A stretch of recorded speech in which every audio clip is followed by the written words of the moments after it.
வணக்கம். இன்றைக்கி நம்ம என்ன பார்க்க போகிறோம் அப்படின்னா, பீர்க்கங்காய் சட்னி எப்படி செய்கிறது அப்படின்னு பார்க்க போகிறோம். இதுக்கு பீர்க்கங்காயை பீல் பண்ணி இங்கே பாருங்கள், தோலை லைட்டாக பீல் பண்ணால் போதும். பீல் பண்ணி இந்த மாதிரி ரவுண்ட் ரவுண்டாக அரைஞ்சி வச்சுக்கலாம். உங்களுக்கு காய்ந்த மிளகாய் ஒரு 7 எடுத்திருக்கேன் நான், கொஞ்சம் புளி, அப்புறம் உளுத்தம்பருப்பு ஒரு 3 ஸ்பூனு, உப்பு, ஒரு கைப்பிடி தேங்காய். முதல்ல ஸ்டவ்வை ஆன் பண்ணிக்கலாம். ஆன் பண்ணிவிட்டு நல்லெண்ணெய் ஊற்றிக்கலாம். ஊற்றிட்டு நம்ம காஞ்ச மிளகாய், உளுத்தம்பருப்பு எல்லாத்தையும் அதில் சேர்த்தலாம்.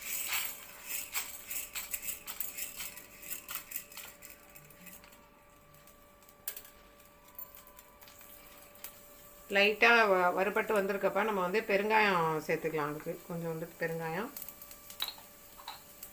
அதுக்கப்புறம் புளி, நம்ம எடுத்து வச்சுக்கிட்ட புளியும் அதிலே சேர்த்துலாம், வதக்கலாம் நல்லா. இப்போ பாருங்கள், உளுத்தம்பருப்பு நல்லா ரோஸ்ட் ஆகி வந்திருக்கு. அதை நம்ம ஏதாவது ஒரு பிளேட்டுக்கு மாற்றிக்கலாம். இதையும் ஒரு பிளேட்டுக்கு நம்ம ட்ரான்ஸ்ஃபர் பண்ணியாச்சு. இப்போ என்ன பண்ணலாம், கடாயில் நம்ம பீர்க்கங்காய் அப்படியே போட்டுக்கலாம். லைட்டாக இதை ரோஸ்ட் பண்ணால் போதும். ஏன்னா இதை சும்மாவே சாப்பிடலாம், அவ்வளோ நல்லது. இது சும்மா கட் பண்ணி பெப்பர் சால்ட் போட்டு சாப்பிடலாம், நல்லாயிருக்கும். இந்த மாதிரி பாருங்கள், நல்லா கொஞ்சம் லைட்டாக ஃப்ரை ஆகி வந்தோடனே நம்ம ஒரு பிளேட்டுக்கு ட்ரான்ஸ்ஃபர் பண்ணிக்கலாம். ஜாரில் போட்டு அரைக்க வேண்டியதான்.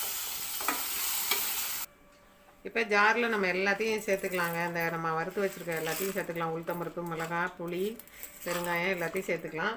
அது கூடவே நம்ம என்ன பண்ணுறோம், ஒரு கைப்பிடி தேங்காய், இந்த பாருங்கள் தேங்காய். இதை நம்ம துவையல் மாதிரியே அரைச்சிக்கலாம். கெட்டியாக அரைச்சிட்டா சாதத்தில் போட்டு சாப்பிட்லாம். கொஞ்சம் லூஸாக அரைச்சிட்டோம் அப்படின்னா சட்னியாகவே நம்ம தண்ணி ஊற்றி கலந்துக்கிட்டால் சட்னியாக இட்லி, தோசை எல்லாத்துக்கும் சாப்பிடலாம். ஓகே, இப்போ அரைச்சிட்டு பார்க்கலாங்க. தேவையான அளவு உப்பையும் போட்டுக்கலாம். இப்போ தாளிச்சிக்கலாங்க. இங்கே பாருங்கள், சட்னி அரைச்சிட்டு வந்தாச்சு. இதுக்கு நம்ம எப்பவும் போல் கடுகு போட்டுக்கலாம், உளுத்தம்பருப்பு போட்டுக்கலாம். இங்கே பாருங்கள், தாளிச்சாச்சு.